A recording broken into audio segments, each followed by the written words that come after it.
Elon Musk na Jeff Bezos ni bamwe mu banyamerika bakize kurusha abandi bantu bose bo ku isi. Nubwo abagabo bagiye bavugwa kenshi kubera ihangana hagati yabo, hari ikintu kimwe gitangaje bose bahuriyeho. Nubwo abagabo bose bubashywe cyane ndetse abandi banyamerika bafata nk'ikitegererezo, ariko nta n'umwe muri bo wavutse ari umunyamerika. Ushobora kuba utarubizi cyangwa wenda yarabibonye ntubyiteho, ariko ibigo byinshi bikomeye ku isi cyane ibiherereye muri Amerika biyobowe n'abitwa ko ari abimukira. Bisa nk'aho iterambere rya Amerika ryagizwemo uruhare rukomeye n'abitwa ko ari abimukira. Ni ukuvuga bataravukiye muri Amerika ariko bakaza kuhatura nyuma. Muri iyi video tugiye kugaruka ku mpamvu zitangaje zituma ibigo byinshi bikomeye ku isi biyobowe n'abimukira. Ariko mbere yuko dukomeza, kanda like na subscribe kugira ngo n'izindi video zacu zijye zikugeraho byoroshye. Inkuru yacu reka tuyitangirire kuri Elon washinze urubuga nkoranyambaga rwa WhatsApp mbere yuko arugurisha kuri Facebook, yashinzwe na Mark Zuckerberg. Yari umuyahudi wakuriye mu gace k'icyaro hanze y'umurwa mukuru wa Ukraine ariwo Kiev, igihe Ukraine yari ikibarizwa muri Leta Zunze Ubumwe z'Abasoviyeti. Muri iki gihe kari akaga kavanze n'ibibazo kuba umuyahudi. Afite imyaka 16, na mama we bahisemo kwimukira muri Leta Zunze Ubumwe za Amerika. Bitwaje ibikapu bike nabyo byari byuzuyemo ibitabo kugira ngo ntibatange amafaranga menshi ku bwikorezi. Bageze muri Silicon Valley. Kuba tazi Silicon Valley twagereranya nk'igicumbi cy'ikoranabuhanga ku isi yose. Bari bateganyije ko papa wabo nawe aza kubageraho nyuma, ariko ku bw'amahirwe make aza kurwara ndetse nyuma y'igihe gito aza no kwitaba Imana. Yatangiye kujya akora akazi ko gukubura no gukoropa muri za alimentation kugira ngo abashe kubona ibimutunga.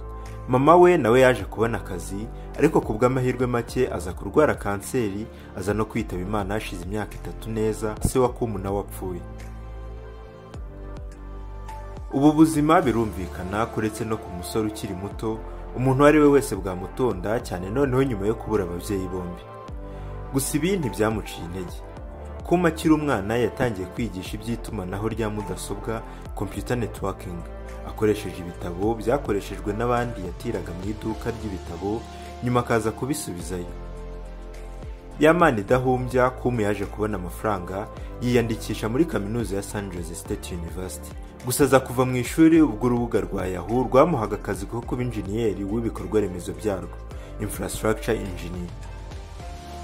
Muri Yahoo yahahuriye na mugenzi we Brian, baje kuba inshuti z'akadasohoka. Mu myaka hafi 10 bamaze muri Yahoo, baje gusezera ku kazi icyarimwe, bafata umwaka w'ikiruhuko bitemberera mu bice byinshi bya Amerika y'Amajyepfo. Nyuma bagerageza gusaba akazi muri Facebook ariko barabahakanira. Ibi ntibyaciye intege kuko yari yarizigamiye amafaranga ahagije agikora muri Yahoo. Yahise agira igitekerezo cyo gushora aya mafaranga mu gutangiza business ye. Aha nibwo yahise agira igitekerezo cyo gukora rumwe mu mbuga nkoranyambaga rukoreshwa n'abantu benshi mu Rwanda ndetse no ku isi yose, WhatsApp. Uru rubuga rwaramamaye cyane bitangaje kandi mu gihe gito. Facebook yamwimye akazi, yaje kugura urubuga kuri miliyari 19 z'amadolari. Si gusa muri Amerika bimukira bagenda barushaho kwigaragaza, nubwo ari bo bahura n'ingorane nyinshi ugereranyije na bakavukire. Ese biterwa n'iki? Hari imvugo yitwa gutwika amato mbere yuko agera ku nkombe, cyangwa burning the boat before getting to the shore. Iyi mvugo yamamajwe cyane n'indwanyi y'inganji y'Umwespanyol Hernán Cortés. Mu 1519 Cortés yayoboye abasirikare 600 mu mato 11 bagiye kwigarurira Mexico kugira ngo bayikolonize. Bakihagera, Cortés yafashe icyemezo gikomeye cyo gutwika amato yose yari yabazanye, mu buryo bwo kwereka ingabo yari ayoboye ko gusubira inyuma bitagishoboka, kandi amahitamo ari abiri gusa: kugera ku ntego yabazanye cyangwa bakarimbuka. Mu myaka 2 gusa yakurikiyeho, Cortés yari amaze kwigarurira ubwami bw'abami bwa Aztec. Akenshi imibereho y'abimukira nayo bayigereranya n'iki gitekerezo cyo gutwika amato. Abimukira nabo urebye nta yandi mahitamo baba bafite, kuko gusubira inyuma aho bavuye byo ntibiba bikirimo. Amahitamo baba bafite gusa ni ugutsinda cyangwa byabananira bakarimbuka. Ubushakashatsi bwakozwe bwagaragaje ko kuba bimukira baba mu mico itandukanye nabyo biri mu bintu bibongerera ubushobozi bwo kuba bazana ibitekerezo bitandukanye bishobora kubabyarira inyungu bagendeye ku byo barabonye ndetse n'ibyo baragiye bacamo.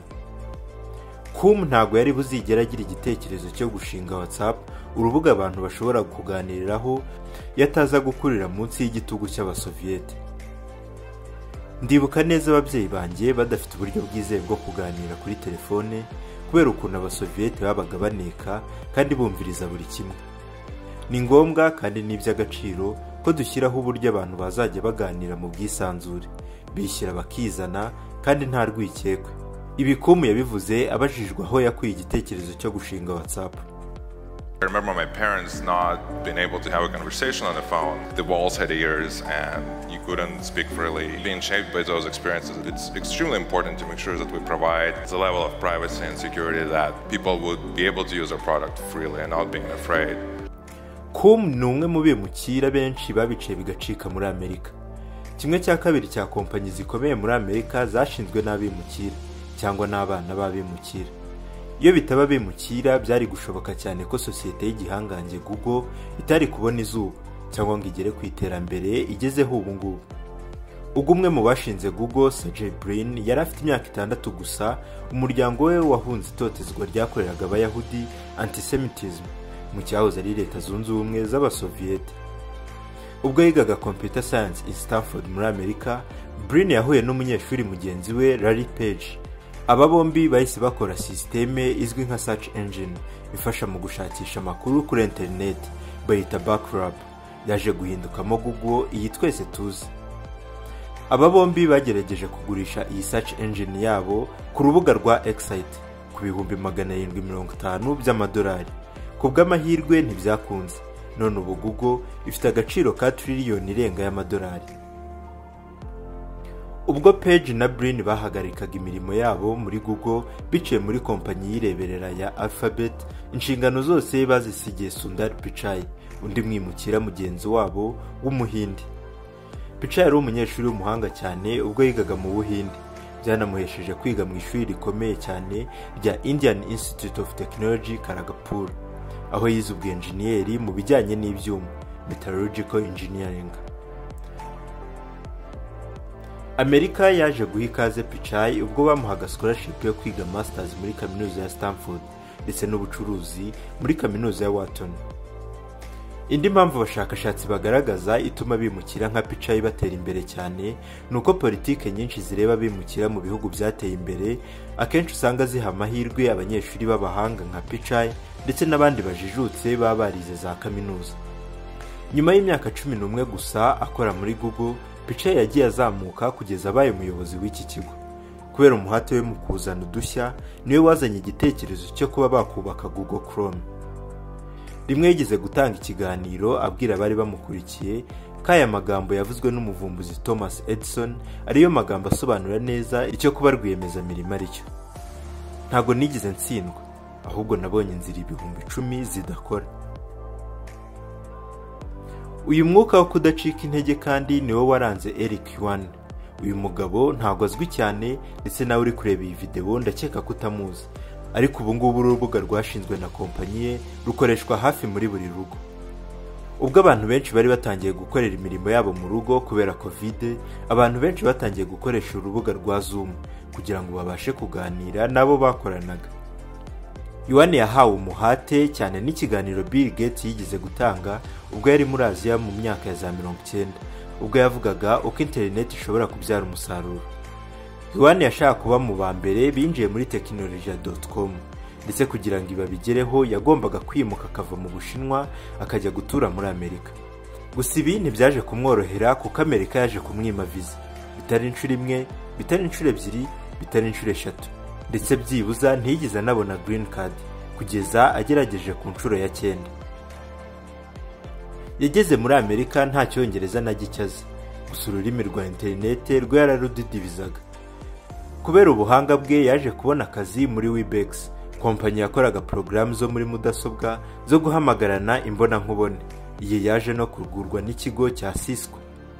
Umushahara we wari mu bihumbi 100 by'amadolari, ariko ntago yari yishimye. yaje kuhava kugira ngo ashinge kompanyi ye bwite. Kuri uyu munsi Yuan akaba atunze agera kuri miliyari 6 z'amadolari.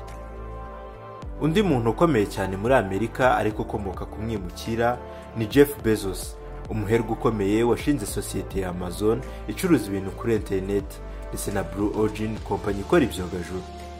Jeff Bezos yarezwe na se utamubyara witwa Miguel Bezos, umwimukira wahunze ubutegetsi bw'igitugu bwa Fidel Castro muri Cuba. Miguel Bezos yari afite imyaka 16 gusa agomba kwimenya. Ubwo yageraga muri Amerika nta cyongereza na gito yarazi, gusa nawe yari umuhanga cyane muri computer. Yaje kubona buruse yo kwiga muri kaminuza yitwa New Mexico, ahita anabona akazi muri banke aho yaje guhura na nyina wa Jeff Bezos, Jackie. Bezos avuga cyane kuri uyu mugabo wamureze yita se, n'uburyo yamushishikarije cyane kudacika intege no guharanira gutera imbere. Ingengabitekerezo niyo yafashije Bezos gushinga Amazon, ndetse akayirinda mu bihe by'amage ubwo izindi kompanyi zashinzwe mu gihe kimwe na Amazon zahombaga. Yigize no kujya yemera gushyira abakiriya ibyo batumije nta kiguzi abaciye kugira ngo akundishe ikigo cy'abakigana. Ibi nibyo byaje gutuma Amazon ikura ku rwego igezeho ubu ngubu. Nubwo ikiganiro cyacu kigeze ku musozo, ariko ntitwagisoza tutavuze kuri Elon Musk. Uyu mugabo yavukiye muri Afurika y'Epfo, nyuma aza kujya muri Canada, akomereza muri Amerika aho yamaze imyaka myinshi yiga icyiciro cya mbere cya kaminuza. Elon Musk nawe ari mu bimukira bimukiye muri Leta Zunze Ubumwe za Amerika, ubu ngubu bageze ku bintu bitangaje cyane ko kuri ubu ngubu ari we mukire wa mbere ku isi. Ubwo yabazwaga mu kiganiro CBS 60 Minutes niba yarigeze ateganya kuba yahagarika ibyo yakoraga nyuma y'uko icyogajuru cye cya gatatu cyangiritse ari mu igerageza, Elon Musk yasubije muri aya magambo: "Sinya ncika intege, byansaba kubanza gupfa cyangwa namugaye cyangwa nta bundi bushobozi nkifite." Kubwo kudacika intege, icyogajuru yagerageje ku nshuro ya 4 cyaje gukunda. Ni mu gihe kandi afite n'indi mishinga yo kujyana abantu kuri Mars ndetse no gukora imodoka z'amashanyarazi zigasimbura izikoresha peteroli nayo iri kugenda iba nkeya uko iminsi igenda ishira. Kuba babimukira bose twavuze haruguru barabashije guhirwa ari uko bageze muri Amerika, nanone twakirengagiza ko babifashijwemo cyane n'ubumenyi butangaje bari bafite, cyane cyane mu ikoranabuhanga. Abantu benshi bita Amerika igihugu cy'inzozi kandi cy'amahirwe, kandi byashoboka cyane kuba batabeshya. Mu muco wa Amerika wo kwakira abantu b'ingeri zitandukanye kandi bagafatwa nk'abanyamerika, ubumenyi ababimukira bagenda bazana ni bumwe mu nkingi zisigasiye ubudahangarwa bw'iki gihugu mu ruhando mpuzamahanga. Ese wumva wowe ugeze muri Amerika aribwo wabasha kugera ku nzozi zawe, cyangwa ahantu hose birashoboka? Andika ikitekereza hasi muri comment section. Wakoze wowe wabanye nanjye muri iyi video. Iyi yari inkuru ya News Think yahinduwe mu Kinyarwanda na Rukundo Pacifique, naho njye mwari muri kumwe ndikayira Intwari Bertrand. Ntibagirwe kandi gukora like na subscribe kugira ngo n'izindi video zacu zizakugeraho byoroshye. Ushobora kandi gutanga igitekerezo mu gihe hari icyo wifuza ko twagarukaho muri video yacu itaha. Amahoro.